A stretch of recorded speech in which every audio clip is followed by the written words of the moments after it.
You're listening to the Surgeons of Horror podcast. I can hold my breath for a long time. Hello, welcome to the Surgeons of Horror podcast. Its purpose is to dissect and discuss horror films, both old and new. We're going to continue this season with our homage to George A. Romero and delve into his 1982 classic collaboration with Stephen King, which was Creepshow.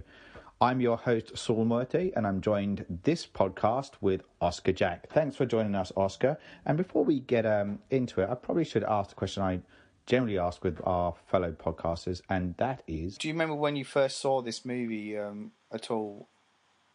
Yes. I remember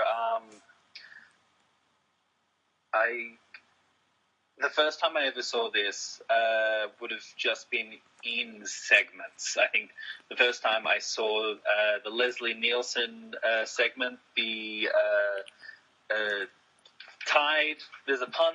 Something to tide you over. Something to tide you over. Something to tide you over. I saw that because I was a really big...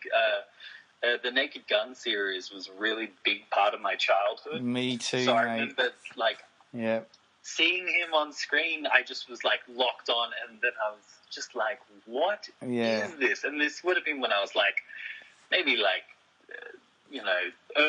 really early teens.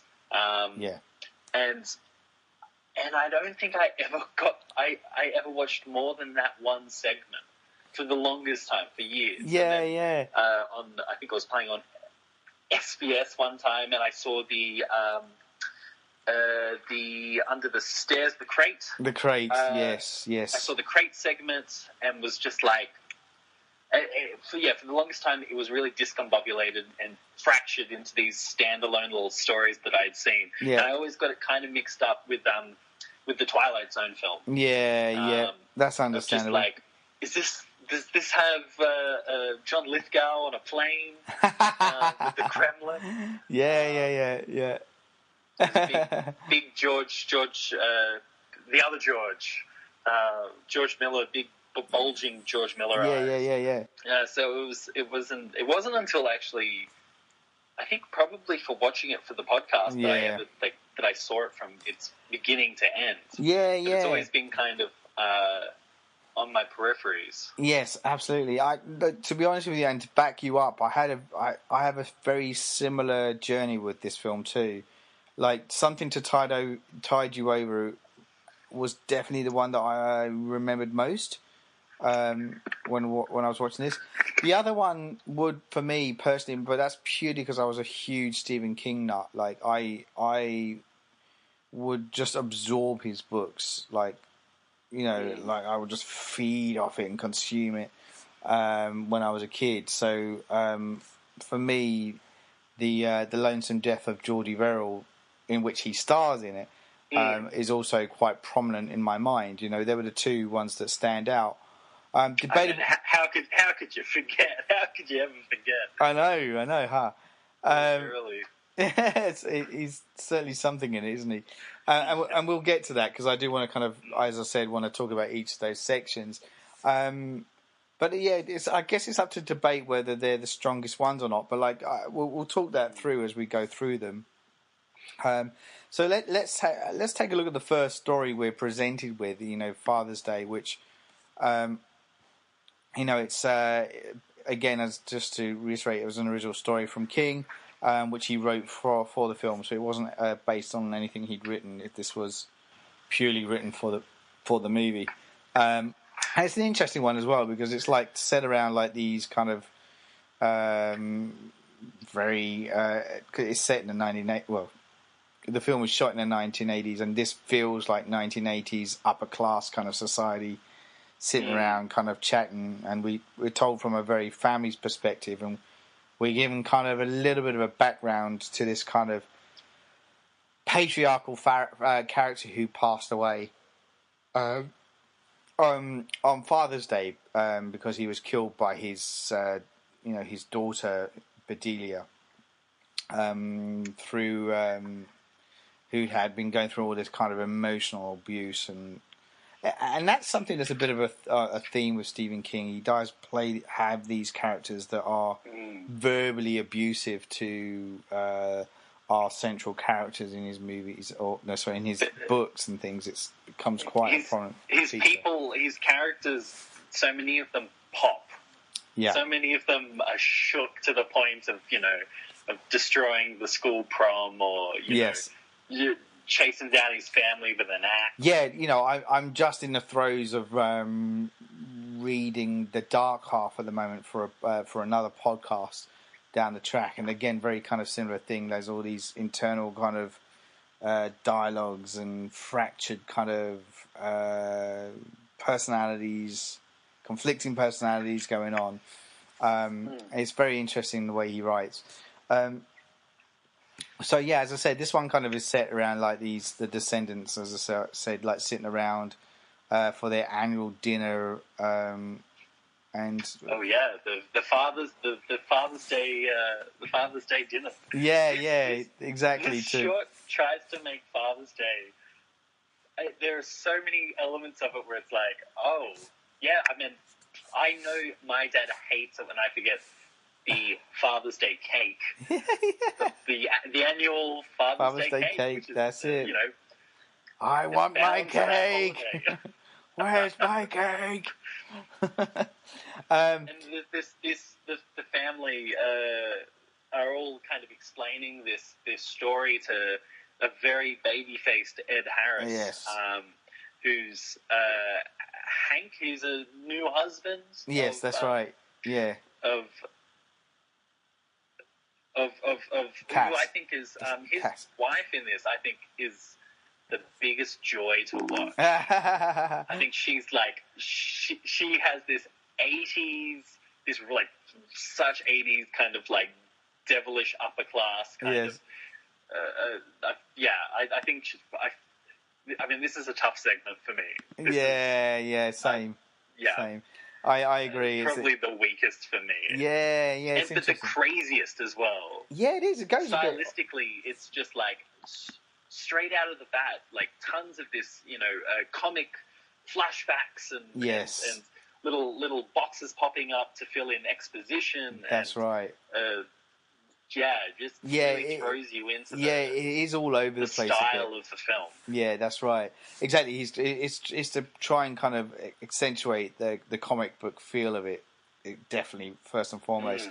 But unfortunately, because of it, it has this kind of very fractured kind of feel as you're going through the narrative. 100%. And it's a weird one too, because like we're kind of taken all over the place, as I said, and then we're with these kind of this family, and they're talking about stuff, and we get these flashbacks, as you said, of the overbearing father, and then this kind of woman then turns up to the grave, and then he essentially reanimates as this maggot-infested corpse, and he attacks and kills the older lady, and then essentially it's like he eventually goes around kind of killing people one by one. There's a great neck snapping. It's the best kill in the at least that segment. The mother, yes, the elderly mother who gets in and just gets a complete 180 of her head in just like the quickest moment. It's just this great jump scare. Yes, it just immediately cuts away. Yeah, like he doesn't dwell on it. No, not at all. But you can also see Tom Savini's elements going on in here, because he's brought in for the special effects of this, and you can definitely see his touch stamped all the way through this. And interestingly, he does play a cameo in this as well at the prologue as one of the garbage guys who pick up the comic in the prologue element of it. But yeah, like he that's it. And then so he does this reanimated kind of grandfather figure, then kind of, as I say, goes around killing people. He even kills off our beloved Ed Harris by... That's a weird bit too, because Ed Harris stumbles into the grave, waits an age just staring up at this headstone thing that eventually does fall in and smash his head. But you're just get up. The longest... It's really bizarre, because sitting down and watching this film, this like watching this, I kind of had forgotten what the rest of it was like. I was like, oh no, it's not all like this, is it? Like this is. He just lies there, really still, looking up as this tombstone like shifts a little bit at a time. Yes, that's right. He just waits for it. I know. He doesn't. It's a dumb death. He's just like watching. Yeah, absolutely. But in a nutshell, as I said, this character kind of ends up going around this corpse, I should say, goes around killing everyone one by one. It's eventually left with the Sylvia, the matriarchal character, who's the great is the granddaughter, and we don't see it, but as I said, he cuts off her head, and he walks in on Cass and Richard of the family, presenting the severed head on a platter, and kind of saying something along the lines of, I've got my cake or something. I got my cake. I got my cake. Yeah. It's really strange. Yeah. Because it's not his daughter who killed him. No. Whose head it is. Yeah. It's really like, especially the beginning of it, you can kind of see it from a literary standpoint, how that makes sense as a story of this kind of, group sitting around, the in the smoking lounge, kind of telling this story that we're getting these flashes of, but it's bizarre. Yeah, it is really bizarre. The weakest segment. But it's crazy. One of my notes was like, it's a great film to show someone who's on acid, because they will be so like, this will lift them up even higher. Yeah. I like that. Look, it's an interesting, wasn't it? So then we get to the second story. Oh, so just on that, debatable for me whether it's the weakest one, but we'll come to that as we go through it. But the second one we're presented with is called The Lonesome Death of Geordie Verrill. And this is actually based on one of Stephen King's short stories called Weeds. And he actually plays Geordie Verrill, as we mentioned. He's like this kind of very backwoods, kind of dumb. He's a real, like a simpleton. Yeah. It's not a performance that you'd see today in that film. Yeah, definitely not. It verges on mental handicap. Yes. But I think he's just an idiot. He's just like, essentially that's what he's meant to be. He's just like a big man child. Yeah. And it's like, you can imagine it in like in like a bit of one of those old kind of cartoon kind of, I'm talking like, like the old 1950s cartoon kind of very two-dimensional kind of character. And God bless him, King's putting his all in it.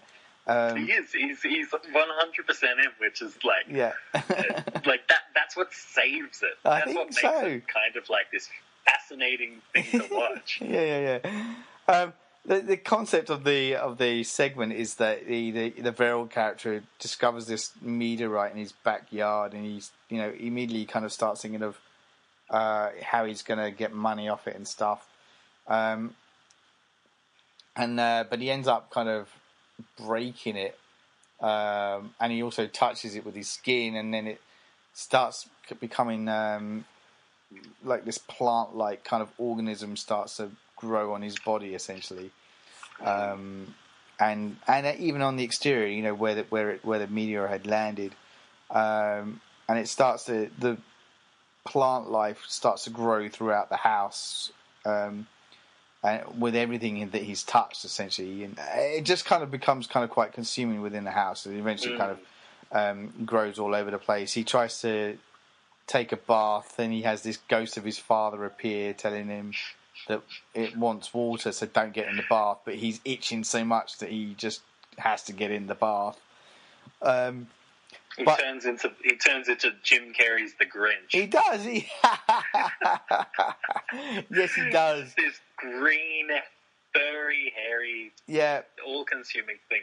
That's right. And then he's go on. Sorry.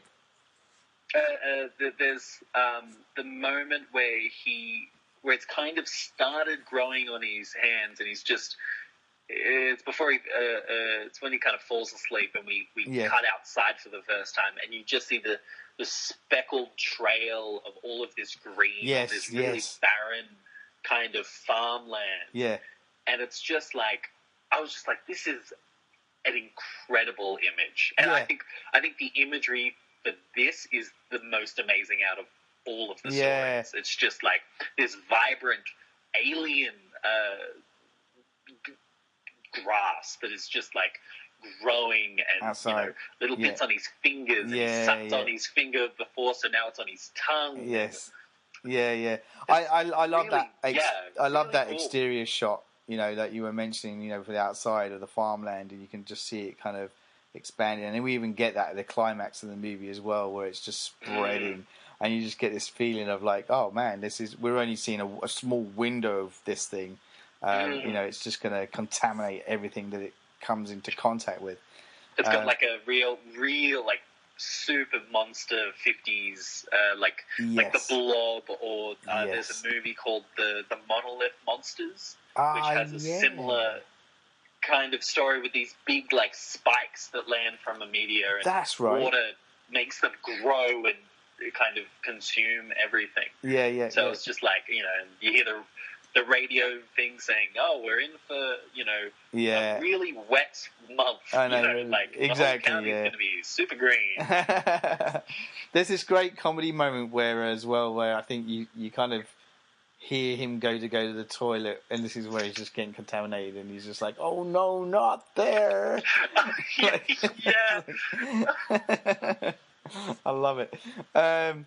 But it's a really kind of bleak story too, because it does end with him kind of, completely coloured, can't take any more, and he ends up shooting his own head off.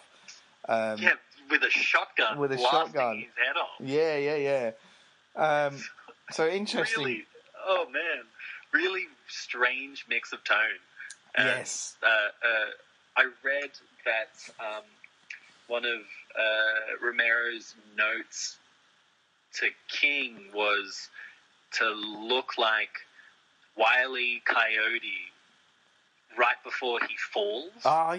This kind of like, which makes so much sense with his character. Like, even saying those 2D cartoon, like, that's kind of what he is. He's like a Looney Tunes character. Yeah, you're right. Kind of walking around and like having these little dream moments of like him bringing the meteor to the meteor department at the university. That's right.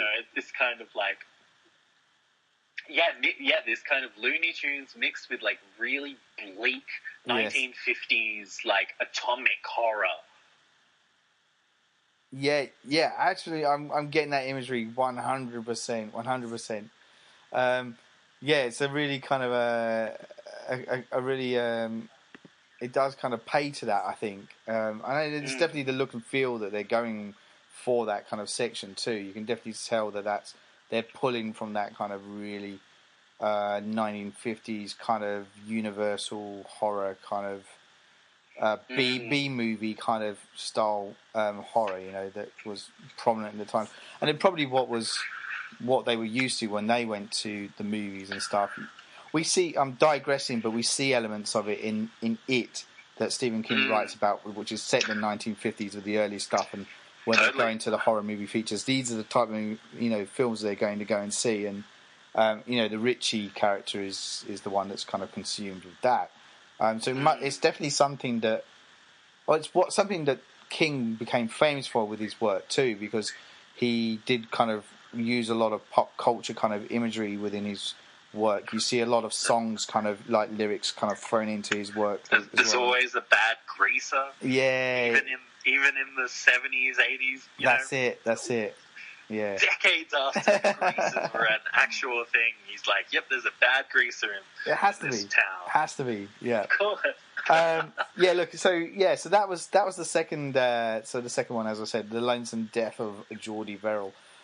We then kind of presented with the one that we're both most familiar with from our childhood from watching it, which was Something to Tide You Over, which had, as you said, Leslie Nielsen and Ted Danson in it. And we have this is another. It's quite an interesting story one. This too with you get Leslie Nielsen playing the kind of psychopathic kind of character who has discovered his wife's infidelity with her lover Harry, who's played by Ted Danson. But we only really see it from him kind of talking to Harry, isn't it? So like he's kind of presenting the stuff and confronting him like a husband would to the lover, and he holds up, you know, basically says he's got his wife kind of trapped somewhere, and he has to come with him essentially. So, like, he's got the tape recorder. Yeah, that he places down and plays, and she's panicked on it. There's this great line where he says, where he turns it off, and he says, "I couldn't bear to record anymore." Yeah. It's hard to watch this one with Leslie Nielsen being villainous though, because we as in our generation are so used to seeing him in the lights of, you know, Naked Gun and Flying High. You know, it's like, what did you think? How did you take it when you watched it in hindsight, like now? Well, I think it was like when I first few times that I watched this segment, it was because I was so comfortable and familiar with him that I found it quite like really off-putting. Because it's there are those moments that he has these like where he is like joyfully psychotic. Yes. And he's like really chewing the scenery. But then there's like plenty of times where he's not. Yes. Where he's like where he's not, where the character isn't performing. Yes. And it's this kind of like you can really see like his dramatic, like Leslie Nielsen's dramatic kind of chops from like before Airplane, when he was just a serious actor. Agreed. And he was a straight man, and it definitely it plays for me now. I think it's a really, really great performance. Yes, I agree. And it's really it's a shame that he didn't do more serious roles. In those later years. Yeah. Because it was like he you know, and I think one of the like the trivia bits of it was that he was really, you know, he's really serious on camera, but he had a fart machine with him that he pressed right before they called action. Like just so I guess, you know, the comedy was something that he was very much drawn to once he got going.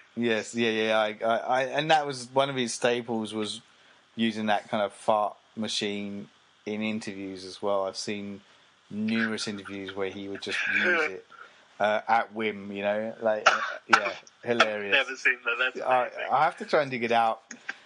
Send you a link. I'll try and put it on the links of the podcast as well if anyone's interested. It's very funny.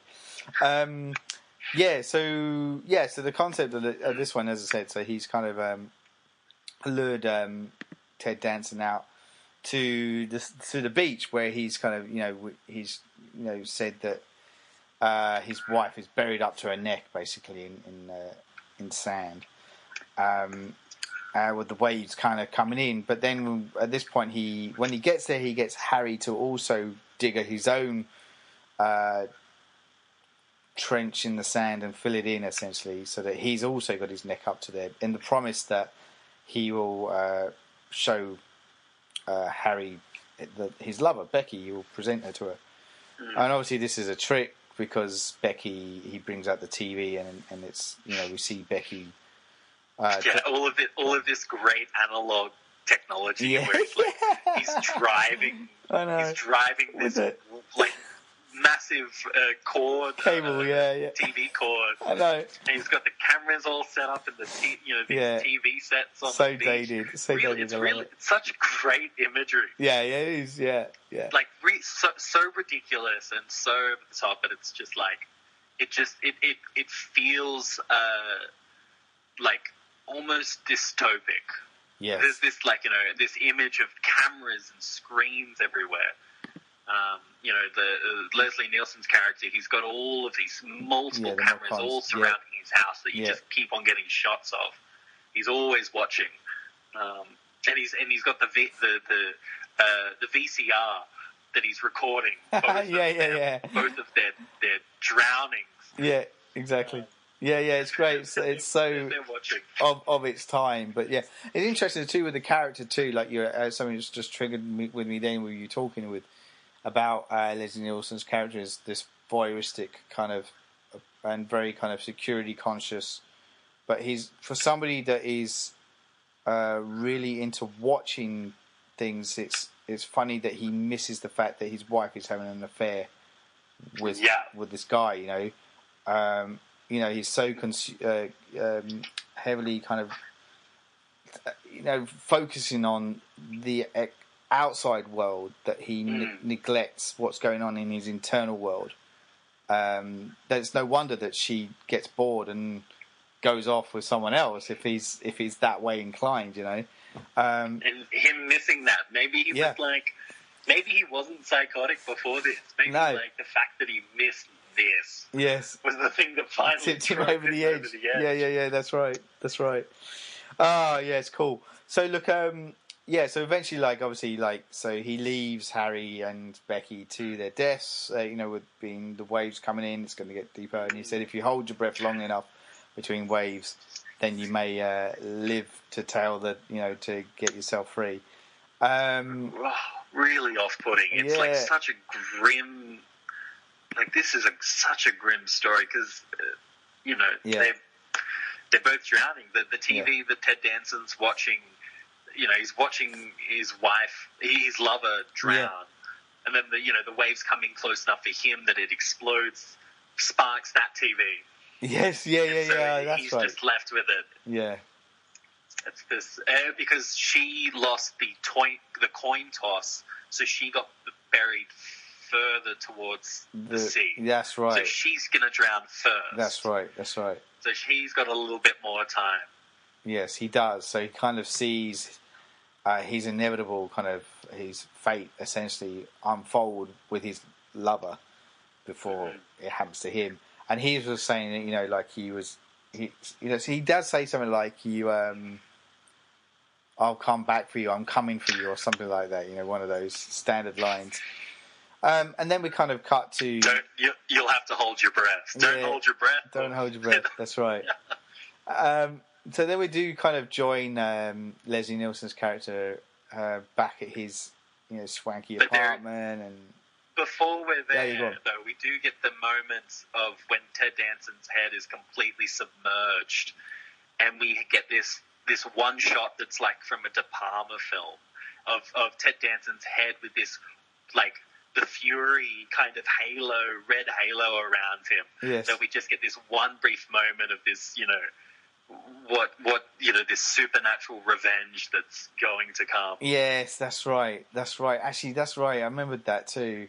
I remember as I was watching that thinking, obviously as the water's coming in, that would have been a real painful shoot for Danson to do. Because they're actually, yeah, exactly.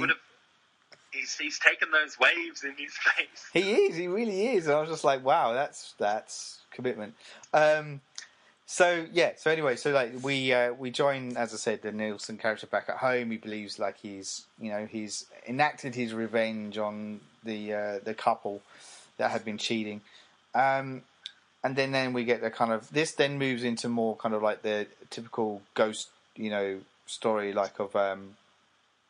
almost like The Fog, John Carpenter's The Fog, where these people come back for their own revenge on him. And they come back at these kind of like mummified corpses. Best makeup. Makeup of the film. Yeah, I agree. 100%. Yeah, I was going to say that. I really liked the look of these guys in this. It's really good. Just dripping wet, and yeah, Leslie Nielsen has his gun out and takes a shot at each of them, and this dark green blood just pours down out of the bullet wounds. Yeah, I love that bit. It's so good, so good. You know, and they're saying, you can't shoot us dead, you know, we're already dead. You know, it's that whole, you know, how do you stop something that's already dead? And then, like, essentially, like, you know, we then kind of cut to him in the beach, and he's also got his head kind of up, you know, buried in the sand, up to his head in the sand, I should say. So he's having the same kind of treatment onto him, and he's just kind of really laughing hysterically by this point as the tide's coming in. His sanity is well and truly gone. I can hold my breath for a very long time. And then we have that kind of, again, that freeze frame kind of animation, you know, with a comic book, as, you know, got his head submerged under the water as it finishes. So, yeah, it was a good little story, that one. I think there's a reason why it stands out as well for us. Well, these are the ones that we remember, as I said, as kids watching it. It's a very strong, solid narrative to this one. Yeah, really, some of the best performance. It's the cleanest. It's so simple. Yeah, it is. Yeah, and is like probably the most, because of that simplicity, is the most evocative of just this simple revenge, simple enough, you know, like murder. Yeah. With this long dread and just this, even just watching it early, just being like, oh, this is still really uncomfortable. Yeah. It's like it's very effective. I think it's solidly. Yeah, it's definitely one of my favorites. Yeah, I agree. Really I agree. Good. Yeah. Okay, so the next one was called The Crate, based on a short story called The Crate. And it's this one's set up as essentially the title of the piece is called The Crate, because there is this crate in this kind of school, kind of college, university, that's kind of been hidden under these stairs for God knows how long. And it's the college. It's from Antarctica. Yeah, it's from Antarctica. That's right. And the surname on it is Carpenter. Yes, and I love that. Yeah. Massive nod, obviously, to Carpenter's work. And it's the janitor that discovers it under the stairs, and he notifies the college professor about it. We do have the setup and introduction of all of these lecturers, these teachers at like a party. That's right. Like the story is basically like what happens before Who's Afraid of Virginia Woolf. Yes. This is like 100% what King's going for. Yes. Because there's the drunk kind of verbose wife who's got an ineffectual husband. Yeah. That's right. The couple that they're introduced to is a new young doctor, a new young teacher who's going to be doing very well, and his little mousy wife. Yes. And it's just this like, it's incredible. And, but this is the horror version. It is the horror version of that. He's the husband of the abrasive wife keeps on having these flashes, these revenge flashes. That's right. I love those moments. He pulls out a gun in the middle of the party. Yeah, just blows her away. Shoots her dead. Yeah. And then everyone looks at him and then just gives him like a golf clap. Yeah, that's right. Just applauds him for his murder. It's so fun. It's so great. Yeah, I love those little moments, like his dream moments. Yeah. You're absolutely right about that. As an aside, that's one of my favourite films, by the way, with Elizabeth Taylor. Elizabeth Taylor. Yeah, it's so good. It's a great play anyway. You know, but those two, Richard Burton is the other guy. Sorry, his name escaped me for a minute. But those two are just like, you wonder if they're actually acting at all. To be honest with you. With the history that goes on between those two. But yeah, so in the movie, so we've got Hal Holbrook, who's playing the character, the professor character, Henry Northup, who's the withered kind of old professor who's putting up with this drunk wife called Billy, who's played by Adrienne Barbeau, another Carpenter regular. Just to use that in there too. She's really good in this too as that character. I thought she was really good. And yeah, so yeah, he has these kind of like fantasy moments throughout this kind of party that's being thrown, where he's often killing her off in various ways. And there's a reason why that works really well, which we'll come to with the conclusion too. So he does. So he's the one that gets notified. Sorry. The professor, the college professor, is this guy called Dexter, who's basically, Nathan's. No, not Nathan. Sorry, it's basically Henry's chess playing friend. Yeah, best friend. Best friend. They're the colleagues. Yeah. And he's played by Fritz Weaver as well, who's another great actor. And it's Dexter that gets the phone call from the janitor about this mysterious crate that's at the university, containing this ape-like creature. So Dexter goes to the university. And as they're kind of uncovering this creature, it grabs the janitor's arm from inside, and eventually, he basically kind of consumes and kills this janitor, leaving behind just a boot. And so Dexter starts kind of obviously panicking about what to do. And we have another student. I presume he's a student that turns up. So while he's panicking, and he goes down, he's a bit skeptical about the story that Dexter is telling him, and this character also gets killed off by the creature when he's trying to examine the crate. So at this point, Dexter is like really kind of panicking by this point. So he turns to his colleague, Henry, to kind of tell him what's going on. And then this is where Henry kind of decides to turn the tables a bit to his advantage. He turns up. He drugs. Yeah. He drugs Dexter. That's right. He drugs him, doesn't he? He passes him, locks him in his room, and then he basically goes to the university. Cleans up all the blood. Cleans up any. That's it. Any evidence.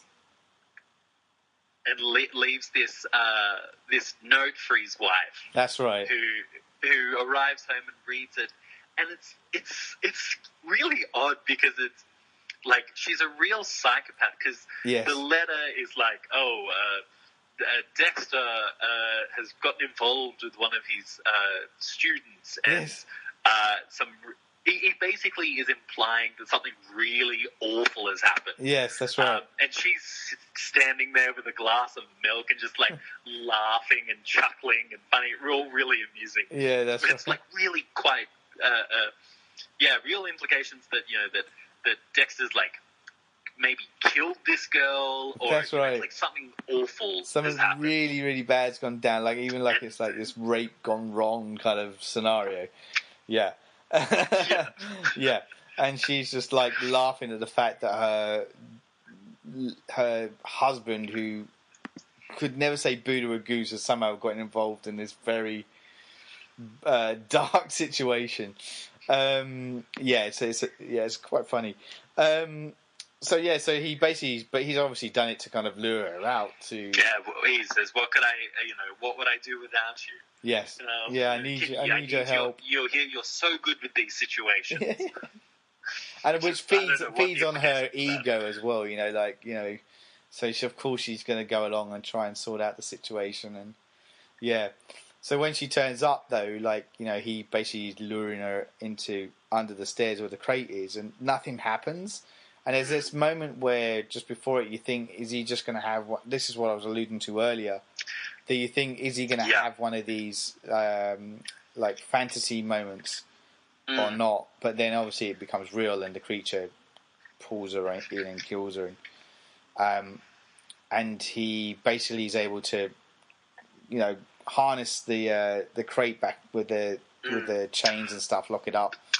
Super tense with the chains lying there. The sequence of him putting the lock on the chains, yes, is like probably the most tense of the entire film. It's like the slowest movement of picking it up, and it's these blood, like in this pool of blood. Yes, there's like the smallest sounds of like clicking it over, and just as he gets it, the monster sort of rattles around, and he seems to have been able to lock this beast inside this box. Yes, yeah, that's right. And I just don't like, Hal Holbrook, obviously, is a renowned kind of actor on the stage and on screen. Something I forgot to mention as well, because he also was in The Fog, which Adrian Barbeau was also in The Fog too. So they have worked together, kind of. Although Adrian Barbeau's character never shares the screen time with Hal Holbrook in The Fog. But interesting, like again, and that's that Carpenter kind of connection again that comes into play for this. But yeah, he's very good in this movie. You get the feeling that he's ringing it in a little bit in his performance. Yeah, so that's right. He was in Wall Street as well. I was going to say what did he crop up in? So yeah, he was a incredibly renowned actor, as I said, doing really well. But the climax of the film, I think, of that section though, is where he's basically kind of presenting what he's with his his friend kind of Dexter comes to, and he's kind of basically saying what he's that he's gotten rid of it. He went along, there was nothing there. He dumped the box in the quarry at the bottom of a lake, saying that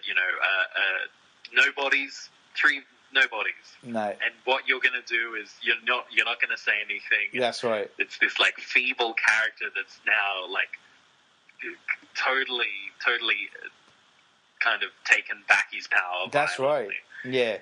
But obviously we're gonna play chess here every week. That's it. That's it. Forever. That's it. That's how I want to live my life.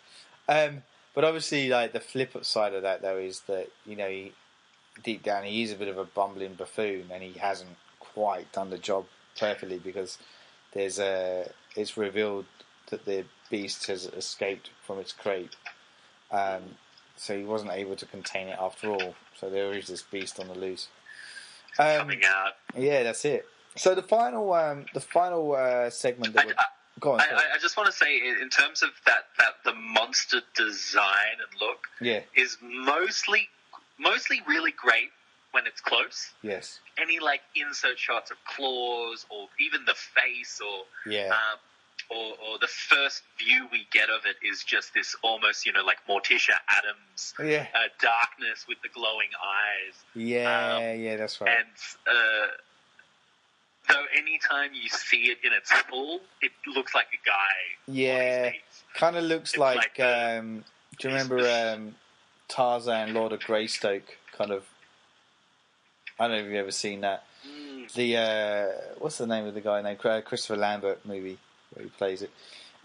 The ape kind of character in that. It kind of looks a bit like that. It looks like people dressed in ape suits. Kind of look and feel to it.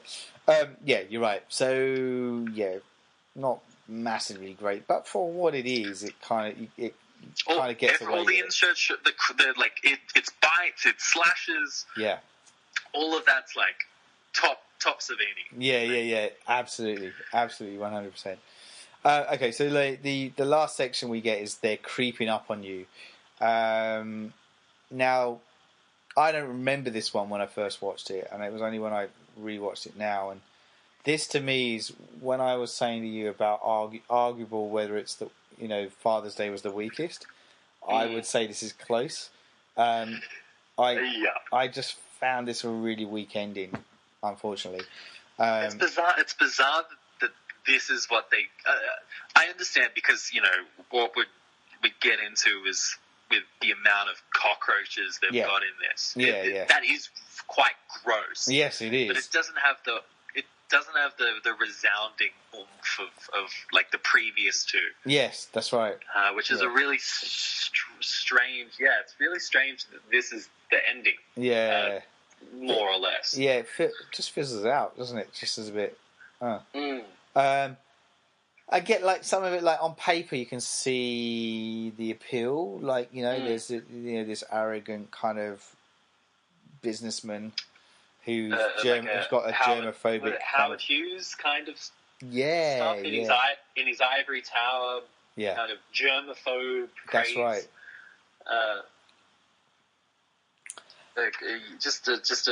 This like tycoon. Yeah, that's right. Who's in this completely white, mostly bare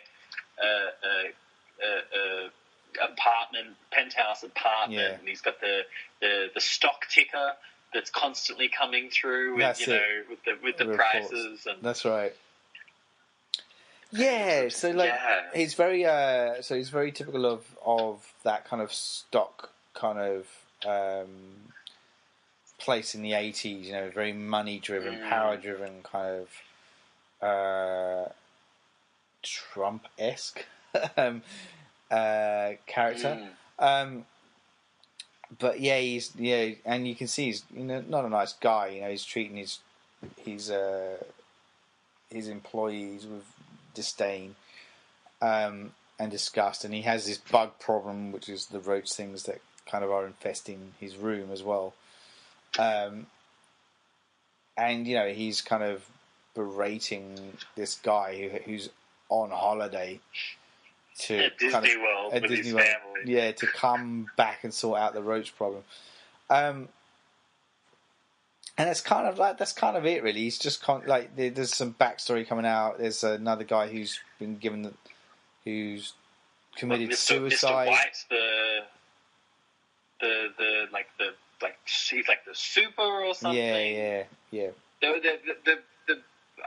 There's this great moment where he talks to him, and it's the only other time we see another person is through this like almost like peephole. Yeah, that's right. It's almost like a Terry Gilliam Brazil kind of like this periscope shutter that opens up. That's it. Which is like so cool.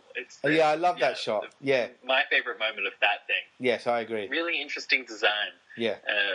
But it's just him getting all of this news that he's gaining more wealth, and it's a real kind of almost like a real Scrooge. Yeah, it's a Scrooge character. That's right. Of the more he kind of alienates everyone else, the more cockroaches there are. That's right. As he sort of pushes everyone away and berates them, and is happy about this competitor's death. Yeah. Saying that good, we don't need to put him on the board of chairs of this merger. And that's right. Yeah. And he gets the call from the wife, doesn't he, of the guy that's died, and he even kind of is so mean to her as well, and grotesque in his behaviour. So eventually, like the roach thing becomes such a problem that he ends up getting inside this panic room essentially. Which then just fills up with cockroaches. He can't actually get out, and he just gets completely kind of covered with them. They burst out of his mouth and out of his chest. Yeah, it's that I like that. The visual imagery of that too is pretty cool. I have to admit. Really, really horrible. Anyone that hates bugs, don't watch this section. It's pretty gross. Yeah. And that's why they put it on the end. Yeah. Like the sheer amount of cockroaches. I think Romero said that this is the most expensive part in the movie because each cockroach cost 50 cents, and they used thousands of them. Yeah. There's that shot, isn't there, right, from outside of the panic room, and it's literally almost about these glass doors that we could see the level of roaches festering around. Yeah, it's probably about halfway up. It's probably like half full of roaches. It's like this insane amount. And that's kind of how that one ends. before then, we the last bit is obviously the epilogue. Like, so it's to concluding the prologue that we saw with the kid, and we see the garbage collectors finding the comic book, the Creepshow comic book, in the trash. They kind of comment around some of it, and they see the yeah, and there's the advertisement of the voodoo doll in there, and that's when we find out that the coupon's missing. The coupon's missing, yeah. So the kid's actually got the voodoo doll in question, and he's using it to enact pain on this father character who's been such a bastard to him. And the mother, he's saying he didn't sleep well. He's got this awful stiff neck. Yeah. You see the wife kind of doing some laundry, and she picks up a shirt. You can see a bit of it's cut off. Yes. A piece of it's kind of one of his shirts is missing. Yes, that's right. And the little demonic, psychotic boy is standing up, just pressing that needle into that doll, just getting revenge on his dad. Yeah. And that's kind of how the movie ends, essentially. To conclude that, so when you look back at it, obviously it's going to have this fractured feel to it anyway because of the style and nature of the thing. And there's been numerous movies like this. We mentioned Tales from the Crypt, and you even mentioned Twilight Zone movie as well, which has similar kind of elements to it. It's been repeated a lot. We've seen elements of it recently with the VHS movies that came out. Yep, and Trick or Treat. Trick or Treat, which is a pretty fun one. Yeah, that was quite a good one. This one was Creepshow. I think I was looking. It's the third highest grossing anthology film of all time. Is that really right? Wow, that's a cool stat. Yeah. The first one's the Twilight Zone movie, and then the second one's Grindhouse. Oh, it's in the Tarantino Rodriguez one, which the actual double feature. Yeah. Which is digressing again, but that really pissed me off that we were never able to get that out here in Australia. I would love to have seen it on the big screen. There you go. Such is life. Cool. So look, it's an interesting one. Obviously, it spawned 2 sequels actually. Like the second one, which the second Creepshow film was actually a 3-part story, and I actually quite like some of those ones too. That had the story Old Chief Woodenhead. The one that really stood out for me was the Raft, which was a very Stephen King-esque kind of story, and it was the one that, if I was to combine all of the Creepshow movies together, that's the one that I really remember strongly. There's a really cool little movie, little story, that one. And the third one was the Hitchhiker. The third, and as I said, so that was obviously directed by Michael Gornick, who was the DOP for Creepshow as well. And Romero wrote the screenplay, and it was based on books by Stephen King, so it was keeping this whole thing kind of tied together. And interesting with the second one too, Tom Savini features in it again, but this time he actually plays the actual Creepshow, the Creep character who narrates it. The skeletal storyteller. That's right, yeah. So he kind of plays him in it in a very kind of camp fashion. Milking it for all it's worth. The third movie just came out in the 90s, I think, but just kind of went by the wind. It just never made a mark at all. Just never captured the highlight of, and that's primarily because I think neither Romero or King were involved with it. So if we go back to Creepshow, as I said, so of those 5 stories, which one of you do you think was the strongest and? Of those, which one? I think like my order in terms of strongest, from weakest to strongest. I think I totally agree. They're creeping up on you is the weakest because there's just nothing. There's just nothing really there. Nothing really happens. Yeah, it's not all it's got is the bugs, and then Father's Day, which has some, throws you into the camp, and kind of tickles you a little bit with the gore, and kind of is this weird thesis of them just like throwing everything at the screen. Then probably it's a toss-up for the second one between The Lonesome Death of Geordie Verrill and The Crate. Yeah, I agree. Which I think The Crate's more interesting as because it is one of the longer segments, and there is more story to it. Yeah, that's right. It has these really interesting elements, and especially watching it now and seeing those Who's Afraid of Virginia Woolf kind of inspirations, that I got a lot more joy this time. But I think the Something to Tide You Over is my favorite. I think it's the strongest, the simplest, the sharpest, I the agree. most effective, and beautifully done. Like, you can see it as one of these horror comic, these little, few pages. Yes. A 5-page story where you just kind of flick over and it's,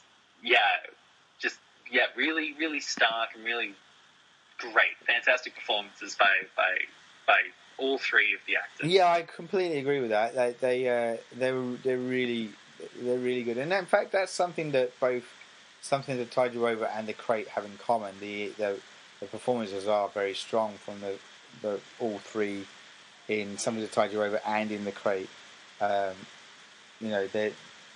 what makes it so strong, and they're weighted on that end of the movie too, which helps. And I completely agree with everything you said about with the pecking order as well. I think you're right on the money with that too. Something to Tide You Over has just got that kind of very tidy narrative to it, which lifts it above the others. Personally, so yeah, it was good. Couldn't cut a good venture for, as I said, Romero and King. It wouldn't be the first collaboration. As I said, Romero would then go on to direct The Dark Half in like the mid '90s, which was based on a Stephen King book. Sorry. And they would often collaborate anyway. Just generally, they were kind of inseparable a little bit in their musings, and as they kind of worked on various things over the years. If you took a step back and looked at the bigger picture of the movie, would you recommend this to modern day movie audience, or do you think it's quite dated and set in its time? Well, I think it is incredibly set in its time. It's like, in terms of like the fact that this is such a comic book adaptation with the style. Like they go 100% into what they kind of touch with, like with Ang Lee's Hulk or like Tank Girl, like infusing these kind of like literal cartoon drawings into it. And it is this really camp trip. I tried to track down a copy on DVD or Blu-ray, but you can't get it in Australia anymore. It's an import only, and that's right. It is. And all of the shops all the shops I called up, all of them were like, when I asked if they had any copies of Creepshow, they say, "Is that a movie?" And I was like, "Oh my god, seriously? You don't even know it?" Yeah. Which, it's I think it is kind of fallen to the recesses of horror fans. Yeah. Stephen King fans and Romero fans. That's a shame, because it is like... Because it is of the time. Yeah, that's right. That's a shame that it's gone that way. But, it's definitely, to me, it's... yes, it's typical of its time. It is a very kind of... But there's so many... those little stories, there are those strong ones in there that really kind of stand it out and make it unique in its own way, I think, and deserves its place in the horror movie canon, for what it's worth. There was a... Go on, sorry. Yeah. I was just going to say, I've kind of recently been trying to figure out good horror films to show my little brother, who's 10 years old. Yes. and I've started showing we started with like when he was a little bit younger with like Nightmare Before Christmas and Gremlins and Beetlejuice and Ghostbusters and I think this is kind of close on the list of things that he would be able to watch, to consume, because it is scary and horror, but it does have those elements of camp and I think because that kind of crazy. It's not terribly violent in a realistic way. It's too. There's too much camp and too much kind of fun on screen to like it diffuses any of the really like intense stuff, like with Jordy Verrill blowing his head off with a shotgun. The fact that he's completely covered in completely made like of grass. Giant muppet. He's a lawn. That's right. There is. I think maybe. Yeah, I think so. I think you're right. It's like all of these kind of like we've mentioned them already, but like your Tales from the Crypt and Tales of the Dark Side and stuff like that. They're all kind of ones that you could throw into the mix, and because it has that kind of comic book feel to it, it kind of does separate itself from reality a little bit, so it doesn't feel so dark because of it. I mean, like, you're right, you can only get it on import as well, just to kind of add to that. Like, there's a pretty good collector's edition, I think, from Shout Factory.